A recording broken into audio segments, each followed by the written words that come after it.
Can you give us maybe 5 key lessons that you got right now in your mind that you can share with us? Well, one thing we talked about earlier is relationships are everything. My entire career has been built around relationships. I started that freshman year in college, got involved in student organizations, and saw the power of that while I was at school. So when I came to Chicago, I continued doing that. So relationships are key, number one. That's the biggest asset anyone has, and you can take that wherever you are. So take that serious. Another one is be trustworthy, be credible, do what you say you're going to do. If you tell people you're going to do something, do it. Your reputation can turn on you pretty quickly, and people talk. So, as I said before, pay it forward, help wherever you can. So that's super important. Have a good demeanor. Mm-hmm. Be nice to people. Try not to complain too much. And just be positive. People want to be around positive people. So that's super important. Be resourceful. So as an entrepreneur or just in life, be resourceful. You're going to have to figure things out. So have a good network of people, but also be diligent and be able to figure things out as well, because you can't ask people for everything. I say with Chat GPT, there's a lot more, in AI in general, there's a lot more ways to find information out there and help you do things.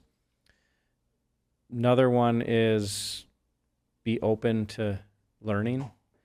I'm always, one thing about venture investing, you're always learning about new industries.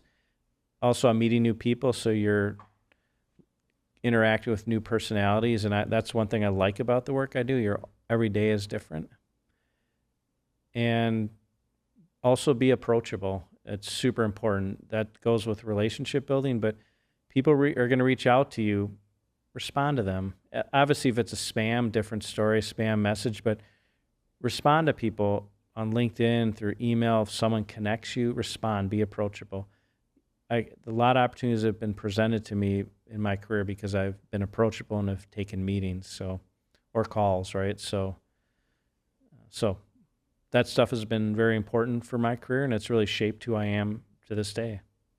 I see. So it's actually a good point. So sometimes people are like, not do not understand how valuable it is, and you never know when you get this connection.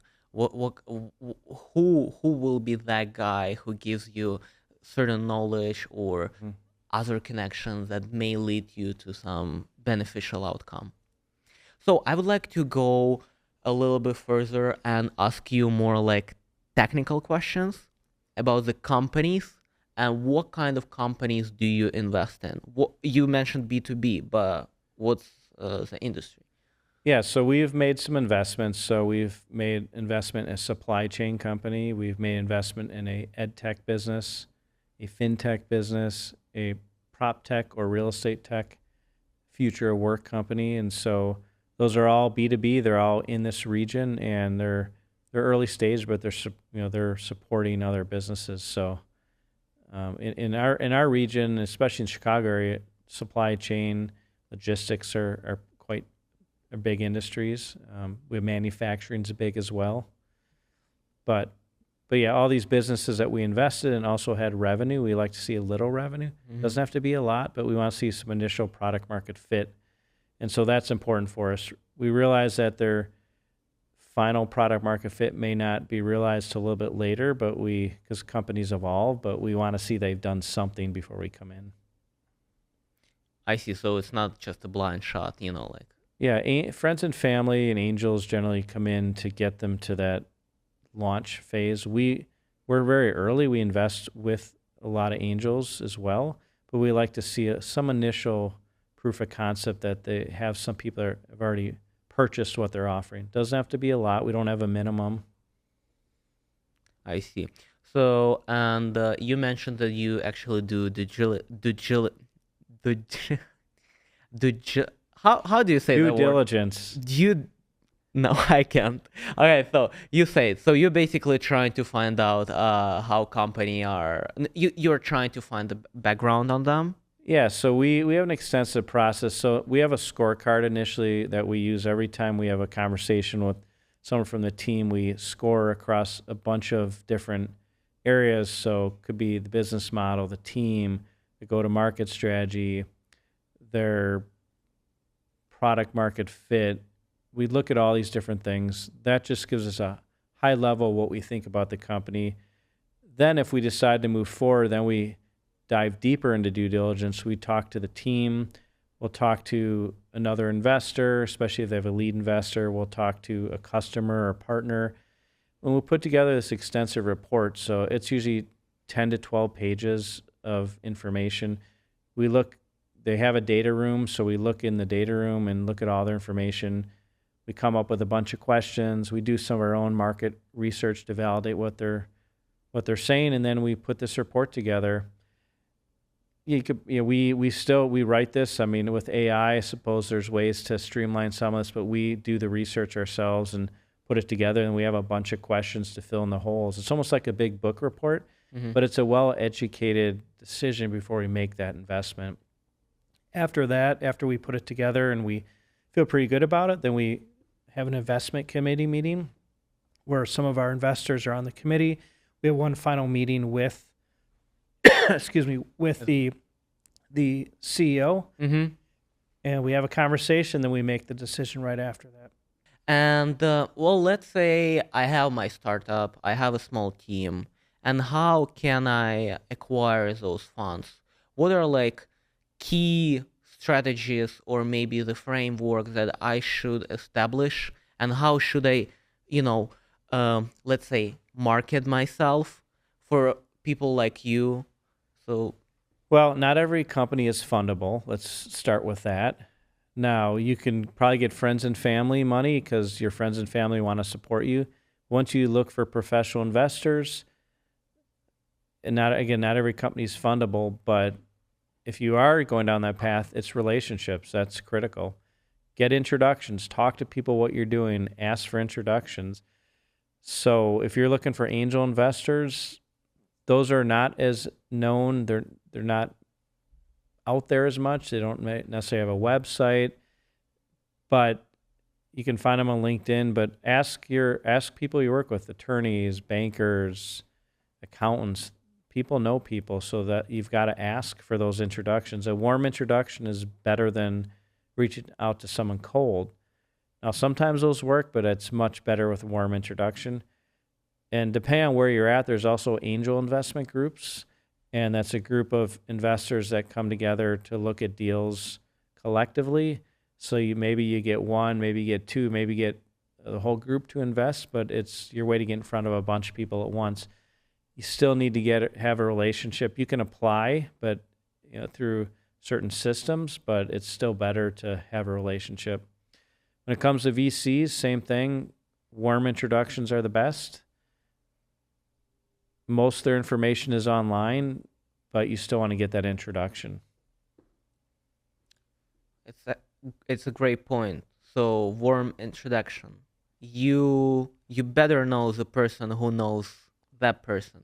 Yeah, find a super connector. Find someone that knows a lot of people that you get to meet, and that person hopefully can make an introduction. That way you don't have to meet a ton of people, but you need to meet the key people.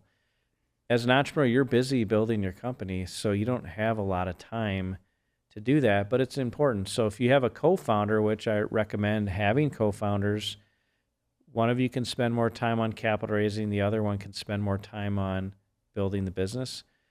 Also, depending on where you're at, there are accelerators like 500 Global, Techstars, Y Combinator, three of the biggest, that are funding accelerators. If you get in, which is very difficult, capital is provided, and then you have access to investors as well. So, well, so I would like it might be a little bit harsh, but I just want to say that a lot of people, let's be honest, a lot of people have their ideas. A lot of people are trying to build something. It doesn't mean that if that's your first try, it will be like successful. You will be successful. Even your second try, third, fourth, fifth, it doesn't mean that you will be successful. After all those tries, you may fail, and it's okay. And I just want to tell people that it's okay to fail. Because a lot of people are expecting, they're living their dreams. And this market, American market, is really competitive. it's a lot of opportunities here, but at the same time, the competitiveness of this market is extremely high. So, based on those factors, how can I stand out? Well, as you said before, failure is part of the process. All the, we'll call celebrity CEOs, people we know about, Steve Jobs, Jeff Bezos, Bill Gates, all these individuals had failures along the way. We just hear about their successes. And so it's fine. If you fail, you learn from it. It's a rite of passage. Certain parts of the country, failure is seen more favorable than other parts of the country. So failure is fine, and you learn from it. Also, not every business needs to raise capital. If you can build a business that can sustain itself with revenue, that's the best form of capital. So it really depends. It doesn't have to be a high growth tech business. It could be a service business, it could be a product business, it could be a lifestyle business where you have a nice business, you nice paycheck, you hire some people, but you're not growing super high like investors expect if you raise that kind of capital. Again, if you don't need to raise money, don't raise it. It's okay to not do that, and revenue is the best form either way. So, if you can grow without raising the money and you can do that naturally, do as far as as much as you can, get as much as you Yeah. can, because if you allocate those investments, you will sell the share of your company, right? Yeah, at some point, so it depends on where you want to go. There are many businesses that have organically grown through their own revenue, put their own little capital in it, and maybe after 5, 6, 7 years, they decide they want to grow to another level. Maybe they have a different market or different product. Then they decide to raise capital. At that point, the company's going to be a lot decently, pretty high valued, potentially, right? And then the founder doesn't necessarily need to give up as much of the business. So at that point, if you have a like Google had a successful business before they went public, Facebook did too. Now I know they both had investors, but they were pressured to go public because their investors wanted a return. Most companies don't go public. It doesn't happen a lot, but grow as far as you can until you absolutely have to raise money. And it, again, it could be in the first couple of years, that's fine, but the more value you can provide about your business, the better you are going to be when you raise capital. How do I know when I get to that stage where I have to raise the capital? So it depends. So it could be your expenses are just getting too high and you want to get ahead of that because you need to continue to grow the business. That could be one. You may need capital to continue to build your product or maybe launch a new product. You need capital for marketing expenses. If it's a consumer business, marketing's expensive. So you need capital to bring in marketing and potentially sales resources. You'll know once you have a short runway when you're running out of cash and you don't see the visibility to getting more revenue. So you should be looking for capital at least 6 months before you need it. But you'll know usually that you're struggling with your expenses and you're not able to grow the way you want to grow. And you just may want to build something new or add on to what you built. And getting back to founders, how do I pitch? What you as an VC, what are you guys looking for when you listen to those 1 minute pitches? What are like? Well, yeah, so there's different stages. If you can get someone excited in 1 minute, that's a good thing. Your goal is to get someone to want to have the next meeting, whether it's 1 minute or a pitch deck. But in 1 minute, you want to clearly articulate the problem you've identified. Your solution needs to be pretty clear. You need to talk about your background, why you are the right person or the right team to execute on this, and even some of the differentiator of why you're better than what's already out there. And if you can, start with a story. This is your why you're starting this. Maybe you were impacted by this problem, or maybe someone you know, and you're creating a solution to solve that problem. And if you can do it, also have an ask. It doesn't have to be capital. It could be looking for a co-founder, a CTO, a partner, a customer. It's a lot in a minute, but when I do guide entrepreneurs on 1-minute pitches, there's a framework that I share with them to help them get it to 1 minute. So with Founder Institute or other programs I'm involved in, we time them to make sure they're done in a minute. It goes by very fast, but every word matters in 1 minute, so you want to be very effective. There are pitch competitions out there that only give you a certain amount of time. So your goal is to get that next meeting. You want to say just enough to get someone excited to ask a question, but also want to have another meeting. Can you share that framework with us that you mentioned? Yeah, so it's my company is developing a solution that solves a problem that targets this audience with this secret sauce. And then you can expand on why you, why now, and what is your ask. So if there's something in the industry, like whether it's government regulation, there's a growth in the industry, some new trend, even though I don't like trend investing, but there's something new happening, that could be the why now.